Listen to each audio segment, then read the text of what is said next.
kind of corrupt, and we didn't vote for this. We were not informed properly.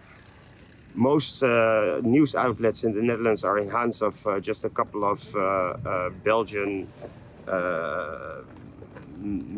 millionaires. Here in Holland, a lot of ministers are part of the World Economic Forum. They have this agenda. You see it even in the plans of our cabinet. You see this; they almost use the same text as the World Economic Forum. So you can really see that it's not for us. It's more like there's a bigger plan with Europe. This is Lewis Brackpool for Rebel News, and as you know, I am back here in the Netherlands covering the Dutch farmer uprising or rebellion. Farmers in the Netherlands are still in revolt since 2019, where the Dutch government announced a nitrogen emission crisis, which has led to 50% of livestock must be cut from the farmers, a cap on fertilizer usage. Now, I'm in the centre of Amsterdam, in a park that I cannot pronounce, I'll be honest with you, but I'm going around and asking the city people, what do they think about the government overreach on the farmers? Is it really about climate change, or is it something different? Stay tuned. Thoughts? Honestly, I don't think that's the real cause. I think they need, it's you can already see it a little bit. They need that land for other things, maybe for housing, for example. It's not for climate change. A whole different story, I think. Actually, it's more complex than that. You have a lot of private organizations, NGOs, which are not what normal people would consider like government, but who are actually implementing these sustainable development goals. So if whether it's private or public organizations, actually every organization is committing its goals to these goals. These goals were agreed upon in 2015 by member states of the United Nations, but nobody voted in the Netherlands for these goals. I do feel that maybe here a more liberal center, also the sentiment tends to go to, well, this climate change has been coming on for quite a while, so could you have done more to prepare yourself for that inevitable future?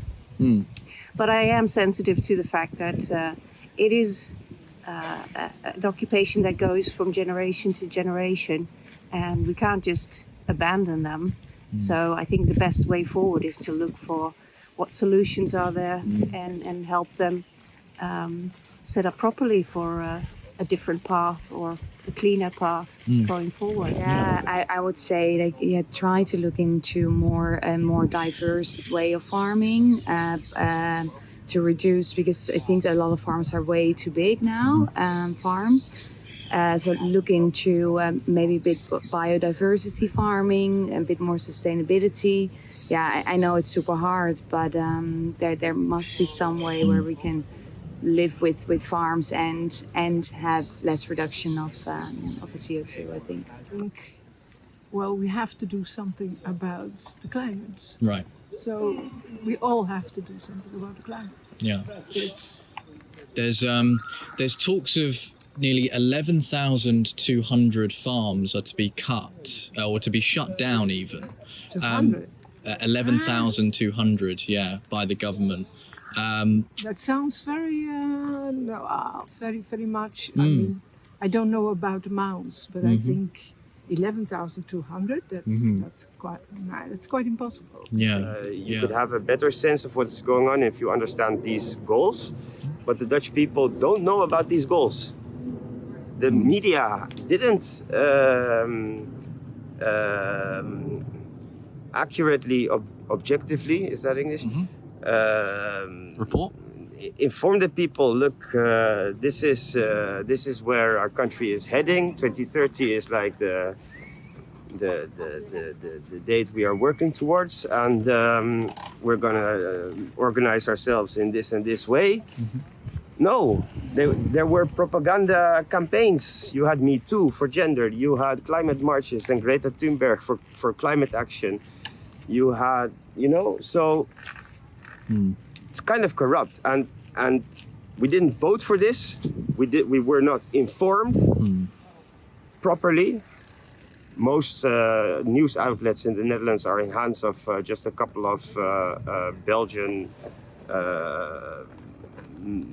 millionaires. Here in Holland, a lot of ministers are part of the World Economic Forum. They have this agenda. You see it even in the plans of our cabinet. You see this; they almost use the same text as the World Economic Forum. So you can really see that it's not for us. It's more like there's a bigger plan with Europe.